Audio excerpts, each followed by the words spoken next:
Personal finance and handling your money wisely can be a minefield. We all make mistakes with our money, but some mistakes can be more costly than others. Whether you're just starting out on your financial journey, or are looking for a refresher, here are 6 money mistakes you should avoid at all costs. From not being ready for unexpected events, to paying unnecessary interest, these are the financial faux pas that could cost you big time. Mistake number 1. Sinking too much money into a dream home. Many people may go by the conventional wisdom that their home should be their biggest investment because it's the place where they live and can build equity. While owning a house can be rewarding for both financial, as well as intangible reasons, it's not wise to put too much money into a home. Mortgage payments, property taxes, insurance, repairs, and maintenance can all add up quickly and become a financial burden. Not to mention the risk of interest rates going up, if you have a floating rate mortgage. Overextending yourself here can be especially costly for those who are inexperienced in the real estate market. So it's important to consider all financial obligations when buying a home, and to make sure your budget is realistic and, most importantly, sustainable. It's also crucial to consider the potential for appreciation or depreciation of the property before purchasing. If you commit too much money into a property, you may find yourself unable to cover the costs associated with it, and could then be unable to take advantage of any equity gains. This can lead to financial trouble and possibly even foreclosure. This is especially because a property is usually not something that can be sold easily, making it rather illiquid. All in, home ownership can be an excellent investment, but it's important to remember that sometimes it's wiser to wait for a more affordable option, rather than investing too much into a home that will stress the budget. Mistake number 2.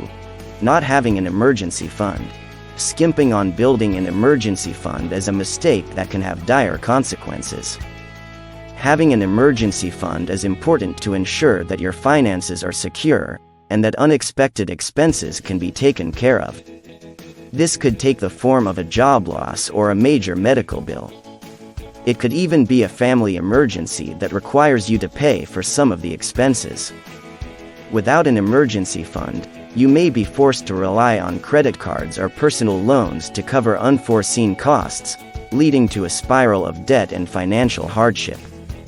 To mitigate this, it's a good idea to save at least 3 to 6 months of expenses in an easily accessible savings account. This will provide a buffer against unexpected costs and can prevent you from going into debt.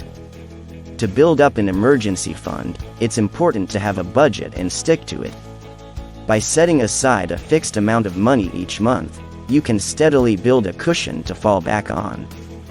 Don't fall into the trap of thinking that you can only start building an emergency fund once your income increases either. You'll probably find that, like most people, your standard of living and thus your expenses will tend to increase as your income does. Which just means that the best time to start a fund is right now. Mistake number 3. Not focusing on high-interest debt. This is a huge mistake because if you have high-interest debt, it can be extremely costly to pay off. The longer your debt remains unpaid, the more interest it will accrue. This can cause you to rack up hundreds of dollars in interest, which is money that could have gone towards other things such as savings or investments. Therefore, it's important to prioritize your payments and focus on paying off high-interest debt first.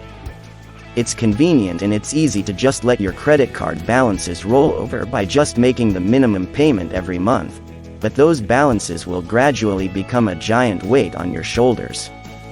We've touched earlier on the importance of setting up a budget, and this can be a great help in keeping track of your expenses.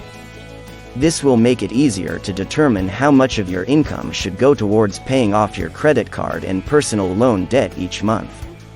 Another option is to look into refinancing options to help reduce the amount of interest you're paying. Competition between banks to acquire new customers is often very intense, which is something that you could use to your advantage when shopping around for a cheaper interest rate. Mistake number 4. not planning for retirement. Despite being such a critical long-term necessity, retirement is something many people neglect to think about, while busy slogging in the working world. While you should certainly focus on paying down debt and improving your purchasing power, it's also important to plan for retirement. It's even more important to get started early, so that you can take advantage of the compounding effect on your money. But according to a survey by the global investment management firm Schroders, only a quarter of Americans are confident that they will have enough saved up by the time they reach retirement age. This is a ticking time bomb, and one that should be corrected as soon as possible. Without a plan for retirement, you could find yourself living off dwindling assets, or relying on the government for assistance. These are two scenarios you want to avoid, as they are unlikely to provide you with any kind of meaningful financial security during your golden years.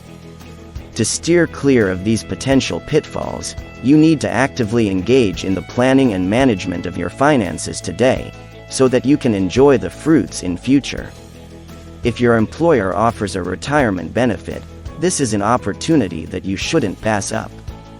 Employer-sponsored plans such as a 401k offer immense benefits, including employee contribution subsidies, advice-based guidance on your portfolio, and access to your money in case of emergencies.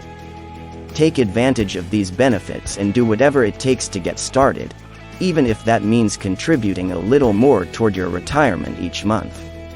Mistake number 5. Spending too much now at the expense of later. People tend to have a present bias, meaning they value experiences available today more highly than a similar or even better experience available in the future. This bias plays a big role in many people's finances, especially when it comes to spending. It's easy to justify a large, extravagant dinner out with friends, or a new gadget when the cost is spread out over the next few paychecks. But those same expenses would have looked very different pre-purchase, if it would have required you to take out a loan or dip into your savings to fund. The pain of paying up front is far more immediate, and this can serve as a good reality check before you decide to splurge. Ultimately, it's important to remember that short-term gratification is very often at the expense of long-term success. Mistake number 6. Not having the right level of insurance. Insurance is a topic that many people don't like thinking about, because it involves planning for the worst. That is, you pay regular insurance premiums with the hope of never having to actually make a claim, because that would mean that something negative has taken place. But having the right insurance coverage is a crucial part of your financial well-being, as it is designed to protect you from financial loss in the event of an unexpected event or catastrophe. Not having enough coverage could mean that you would be unable to cover medical bills or other expenses if something goes wrong. And being underinsured tends to be the typical problem amongst the general population in most countries. On the other hand, having too much coverage can also be a mistake, as it could cost you more money in premiums than is necessary. This might then prevent you from diverting that cash to fund your retirement savings or to pay down debt, for example. In many cases, the amount of insurance you need is a calculation that can be done by a qualified and licensed insurance agent or consultant. It's also important to review your insurance policies regularly, to make sure they are up to date with changes in your personal circumstances. For example, if you decide to have children, it may be worthwhile to purchase health or medical insurance to cover any unfortunate future health issues. Or if you become the sole breadwinner in the family, you may want to consider increasing your coverage, to ensure that your family members will be financially secure in the event of something unforeseen happening to you. Check out these videos next, on the common psychological pitfalls when it comes to achieving financial success.